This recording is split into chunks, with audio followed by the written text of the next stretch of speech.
Hi, I'm Kiri Bloor and this is Ace Magazine. Well, we're at the National Tennis Centre in Roehampton where Simon Wheatley, one of the LTA's high-performance tennis coaches, is going to turn my serve from a double fault into an ace.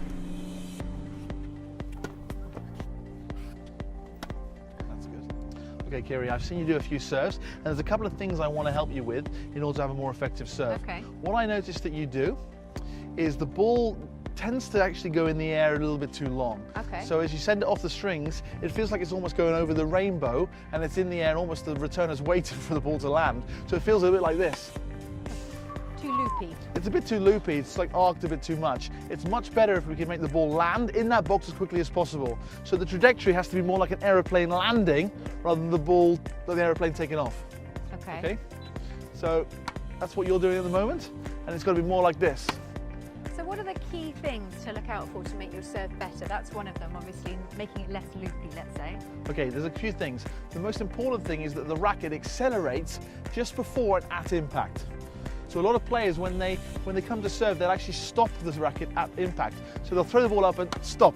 So it just becomes like a little pop into the court. Whereas if they can keep their acceleration going, they actually can hit the ball much faster. Good follow through, okay. So a good follow through by keeping the speed and impact much faster. So the general questions I imagine everybody wants to know is how can they get more power? And with that good follow through, that will give them a bit more power, right? Absolutely. If they can keep the speed of their racket as fast as they can, the whoosh, the sound of the racket up above their head in this impact zone, that's going to help them have more speed. They can also get more speed by using their hand. The fastest segment in the body to move is your hand. When you squat a fly, use your hand. You don't use your shoulder. And therefore, if you can move your hand very quickly to hit the ball, all of a sudden you can get a lot more speed on the shot.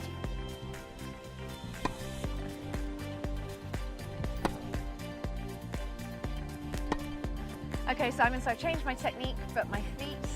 Okay, Kiri, so what I'm noticing at the moment is that you bring your back foot, when you prepare the racket, around in front of the front foot.